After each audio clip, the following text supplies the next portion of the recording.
تم کیا اس وقت جاگو گے جب تمہارے محلوں کی مسجد پر نوٹس لگ جائے گی دس از ناٹ اے وقف پراپرٹی؟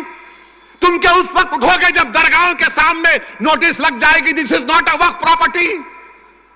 تم کیا اس وقت اٹھو گے جب قبرستان میں جا کر کہہ دیا جائے گا کہ تیرے ابا کی خبر پر تو شب برات کے دن آ کر پھول نہیں چڑھائے گا، یہ وقف پراپرٹی نہیں ہے؟ تم اس وقت رو گے، تم اس وقت جاگو گے جب قیامت کا سور پھونکا جائے گا۔ یہ وقت ہے اٹھنے کا۔ اگر آپ کے علاقے میں 200 سال پرانی مسجد ہے، کہاں ڈاکیومنٹ ملے گا؟ کہاں ڈاکیومنٹ ملے گا؟ حاجی علی کی درگاہ پر دعوے پیش کرتے ہیں، وہ خیر وہ ٹرسٹ میں ہیں، مگر وہاں پر بھی جا کے بولیں گے نہیں ہے۔ کیا کریں گے آپ؟ میرے بھائی، اس طرح کا بل پیش کیا، اس وقت اتنی تکلیف ہوئی کہ میرا رونگٹا پکار کر کہہ رہا تھا کہ کیا ہو گیا ان لوگوں کو جو 14.5 کروڑ ہے اور 5 کو نہیں جتا سکتے؟ اپنی مسجد کو بچانے کے لیے، درگاہوں کو بچانے کے لیے، خانخواہوں کو بچانے کے لیے تم کب تک لڑو گے بتاؤ میرے کو؟ ارے میں خراب ہوں تو ختم کر دو مجھے، ہٹا دو مجھے اس دنیا سے، نکال دو، مگر تم تو قائد بنو، تم اتحاد پیدا کرو۔ کب تک تم اس ڈر میں رہو گے وہ جیتے گا یہ جیتے گا؟ ارے کوئی بھی جیتے اس کو تمہاری مسجد سے کیا مطلب؟ کوئی بھی جیتے اس کو تمہاری شناخت سے کیا مطلب؟ کوئی بھی جیتے وہ تم کو کیا انصاف کرے گا؟ انصاف تم کو کرنا پڑے گا اپنے لیے، آنے والی نسلوں کے لیے۔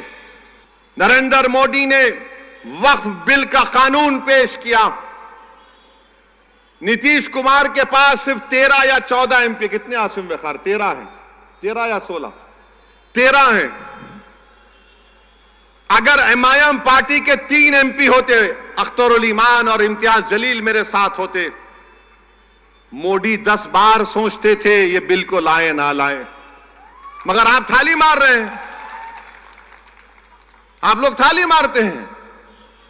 اگر ہمارے 3 ایم پی ہوتے، وہ قانون یا وہ بل نہیں آتا جس کے ذریعے نریندر مودی ان کی سرکار وقف کو ختم کرنا چاہتے ہیں پورے بھارت میں۔ کوئی جائیداد وقف کی نہیں رہے گی، میری بات میں ذمہ داری کے ساتھ کہہ رہا ہوں، کوئی جائیداد نہیں رہے گی وقف کی۔ کلکٹر کو اتنا پاور دے دیا جائے گا کہ کوئی بھی کلکٹر کے پاس جا کر بولے گا اے کلکٹر صاحب، یہ جو یتیم خانہ ہے، یہ جو خانخواہ ہے، یہ جو درگاہ ہے، یہ جو مسجد ہے، یہ وقف نہیں ہے۔ اب میرے اس بولنے کے بعد بہت سے لوگ بولیں گے اویسی تم کیا کہہ رہے ہو، پاگل ہو کیا؟ کوئی بھی جا کر بول دے گا ارے یہ قانون میں لکھا ہے، اس بل میں لکھا ہے، کیا لکھا ہے کہ کوئی بھی روڈ چلتا آدمی جس کا وقف سے کوئی تعلق نہیں ہوگا، وہ جا کر کلیکٹر کو بولے گا انکوائری آرڈر کرو۔ کلیکٹر جیسے انکوائری آرڈر کرے گا، اس میں کوئی ٹائم لیمٹ نہیں ہے۔ جب کلیکٹر انکوائری لکھے گا، انکوائری کمپلیٹ ہونے تک وہ پراپرٹی وقف کی نہیں رہے گی۔ آپ تو چلے گئی پراپرٹی آپ کے ہاتھ سے، درگاہ آپ کے ہاتھ سے نکل گئی، خانقاہ آپ کے ہاتھ سے نکل گئی، مسجدیں آپ کے ہاتھ سے نکل جائیں گی، قبرستان آپ کے ہاتھ سے نکل جائے گا۔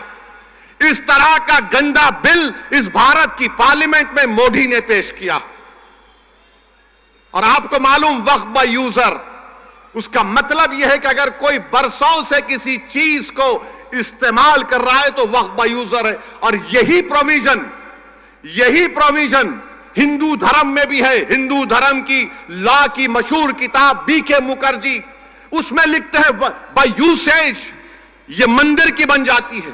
اوڈیشہ کے انڈومنٹ میں، آندھرا، تلنگانہ کے، تمل ناڈو کے انڈومنٹ میں یہ وقف بائی یوزر کا کانسیپٹ ہے، مگر مودی بول رہے نہیں رہے گا۔ اس کا نقصان کیا ہوگا؟ مودی بول رہے ہیں ڈاکیومنٹ لے کر آؤ۔ اگر آپ کے علاقے میں 200 سال پرانی مسجد ہے، کہاں ڈاکیومنٹ ملے گا؟ کہاں ڈاکیومنٹ ملے گا؟ حاجی علی کی درگاہ پر دعوے پیش کرتے ہیں، وہ خیر وہ ٹرسٹ میں ہیں، مگر وہاں پر بھی جا کے بولیں گے نہیں ہے۔ کیا کریں گے آپ؟ میرے بھائی، اس طرح کا بل پیش کیا، اس وقت اتنی تکلیف ہوئی کہ میرا رونگٹا پکار کر کہہ رہا تھا کہ کیا ہو گیا ان لوگوں کو